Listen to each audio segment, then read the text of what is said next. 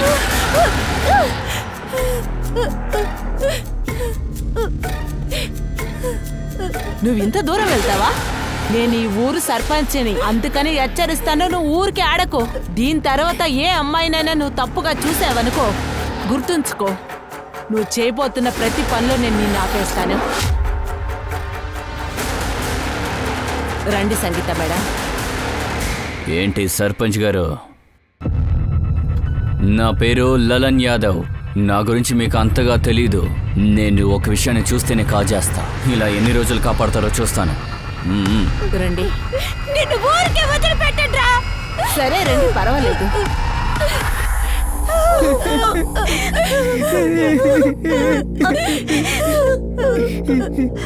Malini madam, చాలా thanks అండి మీకు. మీరు మా ఇంటి మర్యాదని జాగ్రత్తగా తీసుకొచ్చి వదిలేరు. మాలిని మేడం, మీకెలా థ్యాంక్స్ చెప్పాలో తెలియడం లేదు. అరే, మీరందరూ కలిసి నాకెందుకు థ్యాంక్స్ చెప్తున్నారు? నేను ఈ ఊరి సర్పంచ్ని. ప్రజలకు సేవ చేయడమే కదా నా కర్తవ్యం, నా బాధ్యత. మన చోట్లో ఇలా జరుగుతుందంటే చాలా బాధగా ఉంది. సార్, నేను కొంచెం ప్రశాంతంగా ఉన్నాను. ఆ లలన్ మళ్ళీ నా దగ్గరకు రాడనుకున్నాను, కానీ వాడు నిజంగానే పెద్ద రౌడీ. మళ్ళా వాడి బుద్ధిని చూపించాడు. వాడు కనికారమే లేకుండా మా కోడల్ని చంపేశాడు సార్. బాధగా ఉంది సార్ నాకు. అవును, ఇంకొక విషయం కూడా అడగాలి మిమ్మల్ని.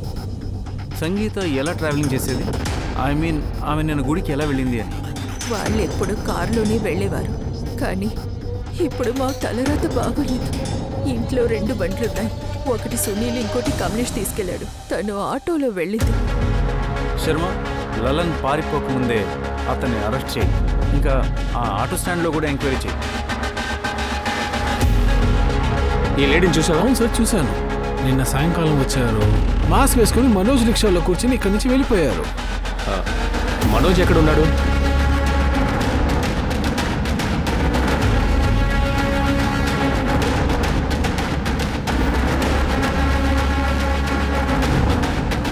ఎవర్రా అది? పట్టుకోండి వాడిని. లలాన్ ఎక్కడున్నాడు? లలాన్ ఎక్కడరా? నేను చెప్పేది నిజం సార్. మాకు మా అన్న గురించి అసలు ఏమీ తెలియదు సార్. అమ్మా, తెలీదా లేక మీ బాస్ని దాచాలని చూస్తున్నారా? పోలీసులకి దొరికిపోతాడని తెలిసి లలన్ తప్పించుకున్నాడా? లేదు సార్, మేము అలా ఏం చేయలేదే. అంతేకాదు, అన్న ఎక్కడికి వస్తున్నారు, ఎప్పుడు వెళ్తున్నారు అన్నది నాకేమీ తెలియదు సార్. ఇలా అంతా అడిగితే మీరు చెప్పరు. వీళ్ళు ఈడ్చుకురండి. సార్ జిత్తు, నువ్వు పొద్దున్నుండి ఏమీ తినలేదు. కొంచెం ఇదైనా తిను. నాకు నీ చేతులతో వద్దు. అమ్మ తినిపిస్తే నేను ఎలాగైనా తింటాను, లేకపోతే నేను అస్సలు ముట్టుకోను. అమ్మ వస్తుందిరా. నా దగ్గర అబద్ధం చెప్పకు. మమ్మీ రాదని నాకు బాగా తెలుసు. లేదు జిత్తు, అలా ఏం కాదు. అమ్మ వస్తుంది. నువ్వురా, కూర్చో. నువ్వు భయపడద్దు. నువ్వెందుకు భయపడద్దు. నేను ప్రామిస్ చేస్తున్నాను, అమ్మ వచ్చేస్తుంది. మమ్మీ ఎక్కడికి వెళ్ళింది? ఎక్కడికి వెళ్ళిందక్క? అమ్మ చాలా గుర్తొస్తుంది. వాళ్ళని పిలిపించు ప్లీజ్ అక్క.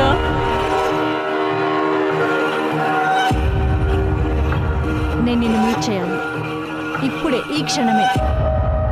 సార్, 15 అక్టోబర్ రోజున ఈవినింగ్ సంగీత ఈ ఆటోలోనే వెళ్ళారట. నమస్తే. చెప్పండి. చెప్పు సార్, ఆ రోజు నేను ఆవిడని ఆటోలోకి ఎక్కించుకుని విమల్ నగర్లో ఉన్న గుడిలో దింపాను సార్. సార్, సంగీత ఫోను నిన్న సాయంత్రం 5 గంటలకి విమల్ నగర్ గుడి దగ్గర ఆఫ్ అయి ఉంది. మరైతే ఇది కూడా పాసిబుల్ అయి ఉండొచ్చు. సంగీత విమల్ నగర్ నుంచి కిడ్నాప్ అయి ఉండొచ్చు. సంగీత మీ ఆటోలోకి ఎక్కి కూర్చున్నాక ఫోన్లో ఎవరితోనైనా మాట్లాడారా? మీరేమైనా విన్నారా? అవును సార్, ఆవిడ ఫోన్లో ఎవరినో మీట్ అవ్వాలని చెప్తూ ఉంది. సార్, లల్లన్ మనుషుల్ని కొట్టాం. 15వ తారీఖు లల్లన్ వాడు ఫామ్ హౌస్లో ఉన్నట్టుగానే వాళ్ళు కూడా చెప్తున్నారు. ఇతను లలన్ మనిషి. లలన్కి ఫేవర్గానే మాట్లాడతారు కదా. దీనివల్ల మనకేం తెలియదు ఈ సంగీత రేప్ అండ్ మర్డర్లో ఇతను చెయ్యి లేదు అని. ఒకవేళ అతను నిజమే చెప్పినా అతను ఫామ్ హౌస్లో ఉన్నాడని. కానీ అతను ఎలాంటి మనిషి అంటే అతను వేరే వాళ్ళతోనే చేయిస్తాడు. ఈ లలన్ని పట్టుకోండి, అతను చాలా ఇంపార్టెంట్ ఇక్కడ. ఇంకా విమల్ నగర్లో కూడా ఎంక్వైరీ చేయి, చూడు ఏదైనా తెలుస్తుందేమో. సార్, ఇంకా నువ్వు వెళ్ళు, ఏదైనా అవసరమైతే మళ్ళీ పిలుస్తాం. అలాగే సార్. నమస్తే సార్.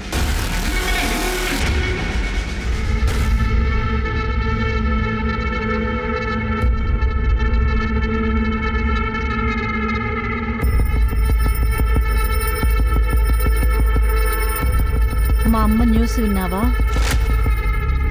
అవును, అన్ని న్యూస్ ఛానల్స్లో 2 రోజుల నుంచి ఇదే చూపిస్తున్నారు. నేను కాల్ చేద్దామని అనుకున్నాను. మీ ఇంట్లోనే సిచ్యువేషన్ ఇది సరిగ్గా లేదు కదా, అందుకే కాల్ చేయలేదు. నాకు అర్థమవుతుంది నీ పరిస్థితి అసలు బాగాలేదని, కానీ ధైర్యంగా ఉండు, నేనున్నాను.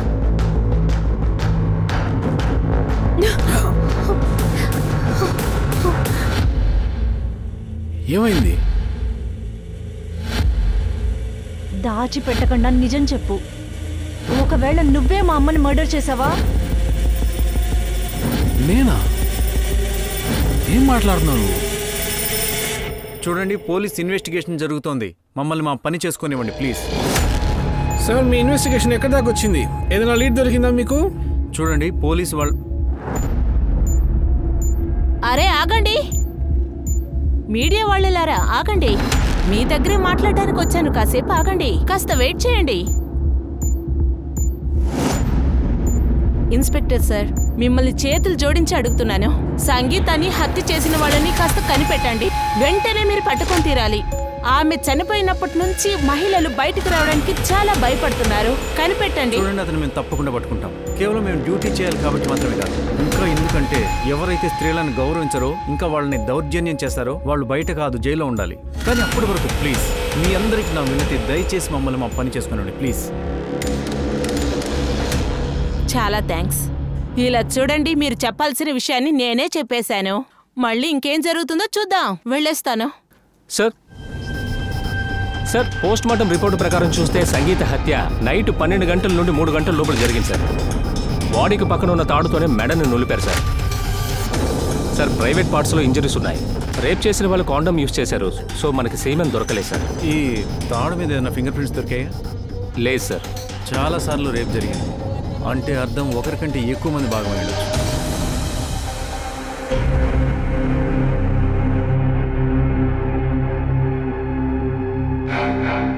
ఇంకా ఎన్నాళ్ళని చెంప మీద చేపెట్టుకునే ఉంటారు. వచ్చి భోజనం పెట్టండి. అలాగే పస్తులుండాలా ఏంది? దుఃఖంలో ఉన్నారట. ఏంటి కొంచెం కూడా బుద్ధి లేకుండా మాట్లాడుతున్నావు? ఈ ఇంటి కోడలు చనిపోయింది, నీకేమో భోజనం పెట్టాలా? నీ భార్య చనిపోతే మేమందరం ఆకలితోనే చావాలా ఏంటి? కొన్ని రోజుల కిందట నా భార్య కూడా చనిపోయింది. ఆ సమయంలో మీరు తినకుండా ఉన్నారా ఏంటి? పెద్దగా మాట్లాడడానికి వచ్చాడు. మీకు సంగీత నచ్చదని నాకు తెలుసు, అందుకని ఇలా మాట్లాడకండి. నోరు కంట్రోల్లో పెట్టుకోండి. మంచి మాట్లాడితే చంపచెల్లు. అన్న చెయ్యినే పట్టుకుంటావా? అందుకోసం నన్ను కొడతారా? వచ్చేసిందా? ఈ మాత్రానికి తమ్ముని కొడతారా? ప్రశాంతంగా ఉండండి. దయచేసి కష్టమైన సమయంలో కుటుంబం అంతా ఒక్కటిగా ఉండాలి. కానీ మీరిద్దరూ ఒకరినొకరు చంపుకోవటంలో ముమ్మరంగా ఉన్నారు. మీ లోపల మీరే కొట్టుకుంటే అన్ని సమస్యలు మన తల మీదకి వచ్చి పడతాయి. అయ్యగారు దుఃఖంలో ఉన్నారట.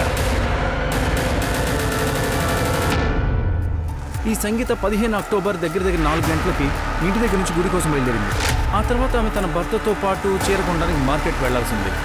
కానీ ఆశ్చర్యపరిచే విషయం ఏంటంటే ఆ మార్కెట్లోనూ ఎవరూ చూడలేదు, ఆమెని గుళ్ళో కూడా. రద్దీగా ఉండే మార్కెట్లో ఎవరైనా లేడీని కిడ్నాప్ చేస్తే ఎవరు నోటీస్ చేయటం లేదు, ఎవరికి ఏమీ తెలియదు. అదేలాగా సార్, ఒకవేళ కిడ్నాపర్ ఆవిడకి తెలిసి ఉండొచ్చు, లేకపోతే గుడికి మార్కెట్కి మధ్యన చూసారంటే ఒక సైలెంట్ ఏరియా ఉంది, అటువైపు వెళ్ళి ఉండొచ్చు. అక్కడి నుంచి కూడా కిడ్నాప్ అయ్యి ఉండొచ్చు సార్. సార్, విమల్ నగర్ లో సంగీత గురించి అన్ని డీటెయిల్స్ అడిగాం, బట్ ఒక లీడ్ కూడా లేదు సార్. ఆ ఏరియాలో ఉన్న అన్ని సీసీటీవీ ఫుటేజెస్ కూడా కలెక్ట్ చేశాం సార్. ఏదైనా లీడ్ దొరుకుతుందేమో చూద్దాం సార్. ఒక ఇన్ఫర్మేషన్ దొరికింది. శర్మ ఫ్యామిలీ ముందు ట్రక్ ఫుడ్ బిజినెస్ ని చేస్తున్నారు, కానీ వాళ్ళ అన్నయ్యని 2 సంవత్సరాల ముందు అభిన్ని పెట్టుకోవడం వల్ల అరెస్ట్ చేశారు. ఈ కేసు ఇప్పటికీ ఉంది. ఆ ఫ్యామిలీ చూడ్డానికి నార్మల్ గా ఉంది, కానీ అలా కాదు. ఎందుకంటే వాళ్ళ ఇంటి పని మనిషి చాలా విషయాలు చెప్పింది. మేడం, నేను మీకు చెప్తాను, కానీ నా పేరు మాత్రం బయటకు రానివ్వద్దు. కమలేష్ సార్ ఇంట్లోనే నేను పనిచేస్తున్నాను. 2 సంవత్సరాలకు ముందు సునీల్ అన్నయ్యని, కమలేష్ అన్నయ్యని పోలీసులు ఇంటికి వచ్చి తీసుకొని వెళ్లారు. అప్పుడు సంగీత మేడమే కమలేష్ అన్నయ్యని జామీన్ ఇచ్చి తీసుకొచ్చారు. ఈ విషయంగా తన మామగారైన రాంప్రసాద్ అయ్య చాలా కోప్పడ్డారు. కానీ వాళ్ళ కొడుకుని జామీన్లో తీయడానికి తనెందుకు కోప్పడ్డాడు? అక్కడే విషయం ఉంది. వీణ్ణి జామీన్లో తీయటానికి కుటుంబ నగల్ని తాకట్టు పెట్టావు కదా, ఒక్క మాట కూడా నాకు చెప్పలేదు. ఎక్కడి నుంచి నీకింత ధైర్యం వచ్చింది? కాస్త మౌనంగా ఉండండి, నేను వాటిని తాకట్టు పెట్టని నేనేం అమ్మలేదు. ఎందుకు అర్థం చేసుకోవట్లేదు? ఈ కేసులో జామీన్ తీసుకోవడానికి చాలా డబ్బులు ఖర్చు అవుతాయి.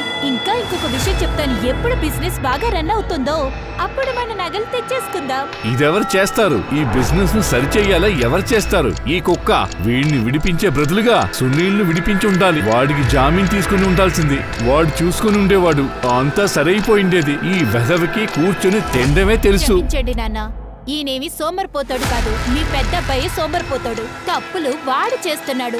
వాడు చేసిన తప్పులకి ఈయన జైలుకి వెళ్తున్నారు. ఇప్పుడు చెప్పండి నాన్న, ఈయనకి ట్రాన్స్పోర్ట్ విషయంలో ఏ సంబంధం ఉంది? మీరు చెప్పాలంటే ఈయన ఎందుకు సోమరిపోతాడు అంటున్నారో నాకు తెలుసు. మీ పర్మిషన్ లేకుండా నన్ను లవ్ మ్యారేజ్ చేసుకున్నారు. నువ్వు అనవసరంగా సునీల్ మీద నింద వేస్తున్నావు, నాకంతా తెలుసు. పెద్ద అబ్బాయి ఆ ఫీల్ అనే బొత్తు మందులో అమ్ముతున్నాడు. అమాయకుళ్ళ నటించకండి. అరే నేనే వాడిని చాలా సార్లు నేను పట్టుకున్నాను. నన్ను క్షమించండి. ఈ వ్యాపారంలో వాడికి సాయం మీరు చేస్తున్నారని నాకు బాగానే తెలుసు. ఒక విషయం బాగా తెలుసుకోండి, ఆయనకి సాక్ష్యం చెప్పడానికి నేను కోర్టుకు వచ్చినా కూడా నేను వెనకడుగెయ్యను. నేను తర్వాత చూసుకుంటాను. మొదట సునీల్ని జామీన్లో తీస్తాను. ఊర్లో ఉన్న పొలాల్ని అమ్మి కూడా వాడిని తీస్తాను. రామ్ ప్రసాద్ సేట్ చెప్పినట్లే చేశారు. చాలా డబ్బులు ఖర్చు పెట్టి అక్కడ ఇక్కడ తిరిగి సునీల్ కి జామీన్ ఇప్పించారు. కానీ సునీల్ అన్నయ్య మారనే లేదు. జైలు నుంచి రాగానే తాండవం మొదలు పెట్టారు. నీకేమైనా మతి చెడిందా ఏంటి? నన్నే జైలుకు పంపిస్తావా? నువ్వేమనుకుంటున్నావు? నేను భయపడతాను అనుకుంటున్నావా? ఖచ్చితంగా నీకు సాక్ష్యం చెప్పడానికి నేను కోర్టుకొస్తాను. తప్పుడు పనులు నువ్వు చేస్తున్నావు. నువ్వేమంటున్నావు? నువ్వు చేసిన తప్పులకి ఈయన బలి కావాలా? సార్, ఆ టైంలో నేను చాలా కోపంలో ఉన్నాను. అప్పుడు నేను ఏం చేశానో, ఏమి చెప్పానో అవన్నీ కోపంలో చెప్పినవి. ఆ తర్వాత నేను సంగీతాన్ని ముట్టుకోలేదు సార్. 15 అక్టోబర్ సాయంత్రం 4 గంటల నుంచి 6 గంటలకు మధ్య ఎక్కడున్నారు మీ ఇద్దరు? నేను ఇంట్లోనే ఉన్నాను. నేను నా ఫ్రెండ్తో ఉన్నాను సార్. మిత్రులతో పాటు ఎక్కడ ఎగ్జాక్ట్గా చెప్పు. విమల్ నగర్. కావాలంటే మీరే అడగండి సార్. శర్మ, కొంచెం వెరిఫై చేయి. వీళ్ళు నిజం చెప్తున్నారా అబద్ధం?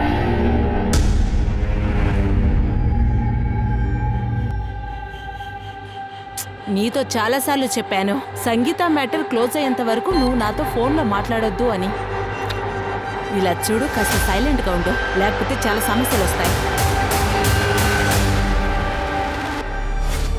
సార్ అక్కడ చూడండి, రాత్రి ఇంచుమించు 2 గంటలకి ఆ వైట్ కార్ అక్కడికి వచ్చింది. ఆ చెక్ పోస్ట్ లో ఆగకుండా వెళ్ళిపోయింది. ఇద్దరు ఆపడానికి ప్రయత్నించారు సార్, కానీ వాళ్ళ వల్ల కుదరలేదు. వాళ్ళిద్దరూ ఏమీ చేయనూ లేదు సార్. కనుక్కున్న కారు ఓనర్ ఎవరో? Okay sir.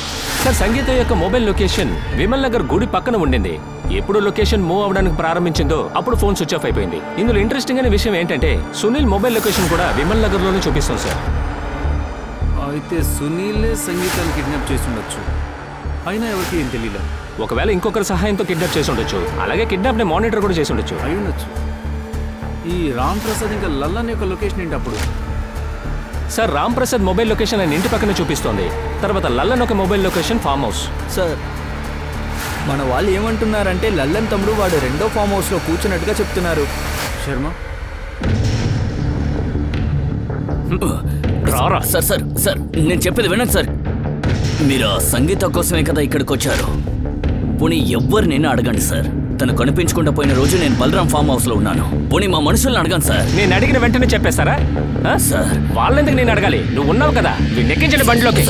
సార్ వల్ల సార్, నేను చెప్పేది వినండి సార్. సార్ నాకేం తెలియదు సార్. సార్, ఏ కార్ అయితే చెక్ పోస్ట్ లో ఆగకుండా వెళ్ళిందో అది నితిన్ సక్సేనా పేరులో రిజిస్టర్ అయింది సార్. అతను ఎంకే కాలేజీలో ప్రొఫెసర్ అంట. ప్రొఫెసర్? అవును సార్. ఇందులో ఇంట్రెస్టింగ్ అనే విషయం ఏంటంటే సంగీత బాడీ ఎక్కడైతే దొరికిందో అక్కడ 50 వెహికల్స్ దాటుకుని వెళ్ళేది అనుకున్నాం కదా, అందులో ఈ బండి కూడా ఉంది సార్. అది కాకుండా విమల్ నగర్ ఎక్కడి నుండి సంగీత కిడ్నాప్ అయ్యారో ఆ బండి అక్కడ ఉన్న సీసీటీవీ కెమెరాలో కూడా కనిపించింది. శర్మ, కనుక్కో ఈ ప్రొఫెసర్ ఇంకా సంగీతకి సంబంధం ఏంటి? ఇంకా బండి డీటెయిల్స్ అన్ని పోలీస్ స్టేషన్లో సర్క్యులేట్ చేయి. Okay sir.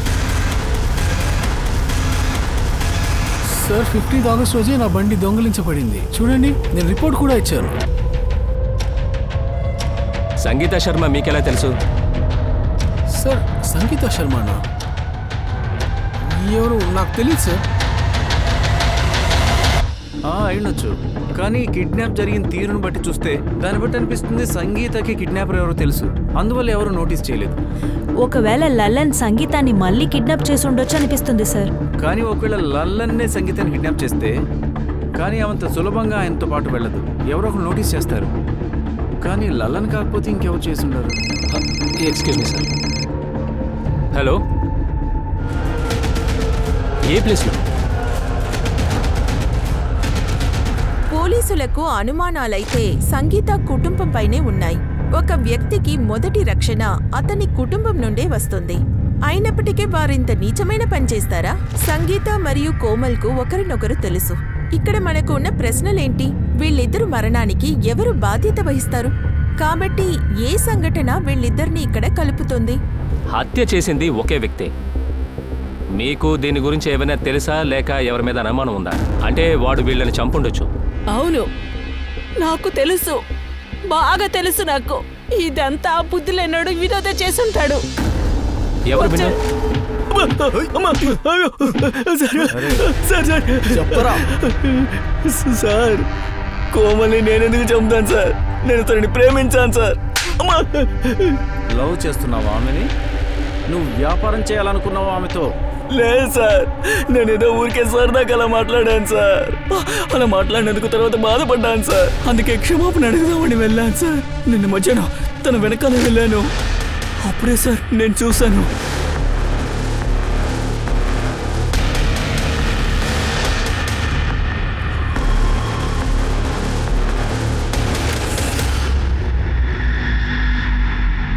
ఇంకా బండ్లో ఎవరున్నారు? నేను చాలా దూరంలో ఉన్నాను సార్, సరిగ్గా చూడలేకపోయాను. సార్ ఒక్క నిమిషం సార్. ఒక పెద్ద ఇన్ఫర్మేషన్ దొరికింది. నితిన్ కాలేజీలో ఏ క్లాస్ అయితే తీస్తూ వచ్చాడో అక్కడ సంగీత కూతురు ప్రియా కూడా చదివిందట. ప్రియా చాలాసార్లు సంగీతాన్ని కాలేజీకి తీసుకెళ్ళిందట. మరి ప్రొఫెసర్ నితిన్ అబద్ధం ఎందుకు చెప్పాడు తనకు సంగీత తెలియదని? సంగీత శర్మ ఎవరు సార్ తను? నాకు తెలియదు. ఈ ప్రొఫెసర్ నితిన్ జాతకం చూడు, తర్వాత మనం అతని క్లాస్ తీసుకున్నాం. సార్, ప్రియా నా ఫ్రెండ్. మీకు ఇన్ఫర్మేషన్ ఇచ్చానని తెలిస్తే చాలా కోపగిస్తుంది. తనతో ఏ విషయం చెప్పదు. మీరు దేనికి భయపడదు, మేము బయట ఎవరికి చెప్పం. సార్, ప్రియా మరియు ప్రొఫెసర్ నితిన్కి అఫేర్ ఉండేది. ఈ విషయం వాళ్ళ అమ్మకి తెలిసిపోయింది. దీని గురించి ప్రియా నాతో చెప్పింది. తను అమ్మ అనుమానంతో వెనుక ఫాలో చేశారంట.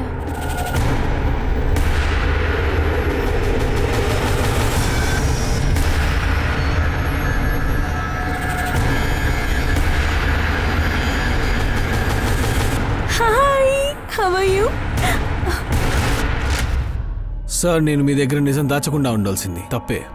నేను నిజం చెప్తాను సార్. నేను ప్రియా వాళ్ళ అమ్మ సంగీతతోటి ఏం చేయలేదు. ఈ విషయాన్ని నేను ప్రియాతో కూడా చెప్పాను, కానీ తను నమ్మడానికి సిద్ధంగా లేదు. నేను వాళ్ళ అమ్మ దగ్గర తప్పుగా ప్రవర్తించానని తను కూడా నమ్ముతుంది. సంగీతాన్ని మర్డర్ చేసావు నువ్వు. ఒకవేళ తను నీ మీద కంప్లైంట్ చేస్తుంటే నీ కెరీర్, నీ ఉద్యోగం, నీ జీవితం పాడైపోయి ఉండేది. సార్, నన్ను నమ్మండి, నేనే తప్పు చేయలేదు. అబద్ధం చెప్తున్నావు నువ్వు. ఇక ఎప్పటిదాకా నిజం చెప్పవో బయటకు వెళ్ళవు నువ్వు ఇక్కడ నుంచి. సార్, ఈయన వైట్ కార్ దొరికేసింది. సార్, బండి చెక్ చేసావా? ఏం దొరికిందా? లేదు సార్, ఇప్పటిదాకా దొరకలేదు. సర్చ్ చేస్తూనే ఉన్నాం.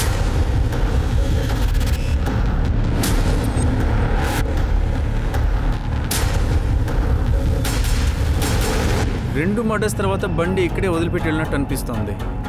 పూజ, ఫోరెన్సిక్ టీమ్ని పిలువు. ఇంకా బండి మీద ఫింగర్ ప్రింట్స్ని కలెక్ట్ చేయి. సార్, సంగీత ఫోన్ స్విచ్ ఆఫ్ అయి ఉండదు కదా, ఇప్పుడు అది ఆన్ అయింది. ఇంకెవరో మాట్లాడుతున్నారు. నెంబర్ ట్రేస్ చేయి, ఎవరు వాడుతున్నారు చూడు. Okay sir.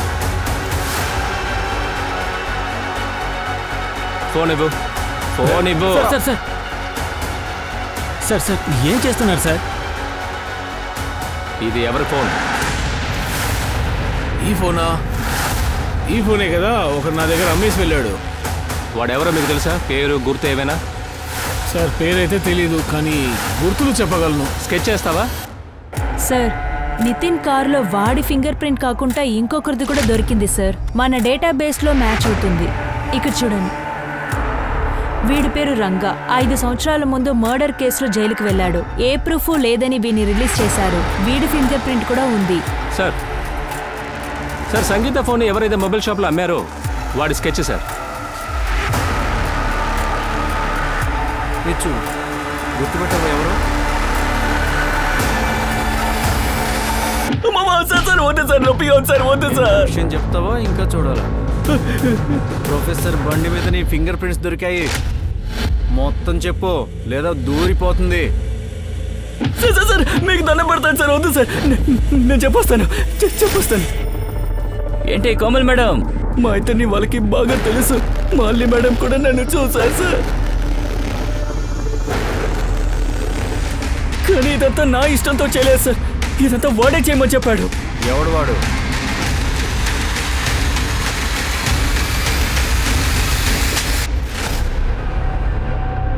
సార్, అది 4 నెలల ముందు ఆ లలన్ నా భార్యను ఈడ్చుకుంటూ వెళ్ళాడు.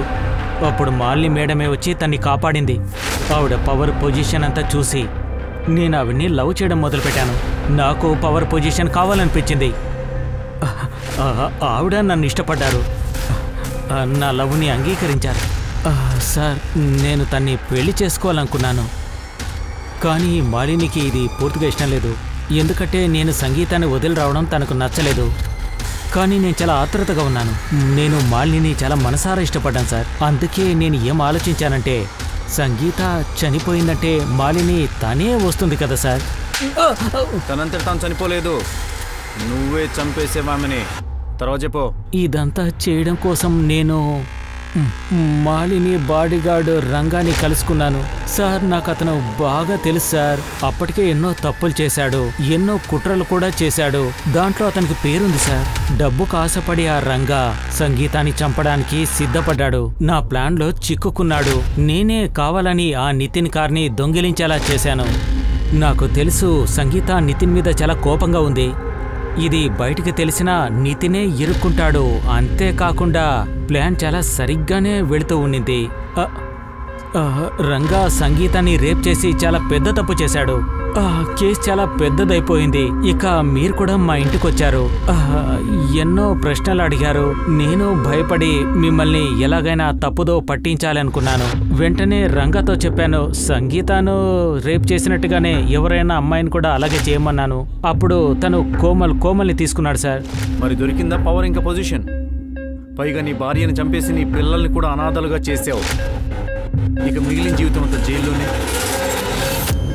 అతను వేరే అమ్మాయితో సంతోషంగా జీవించాలనుకున్నాడు. కానీ తన స్వార్థం వల్ల 2 వ్యక్తులను చంపిన తర్వాత అతను ఎలా సంతోషంగా జీవించగలడు?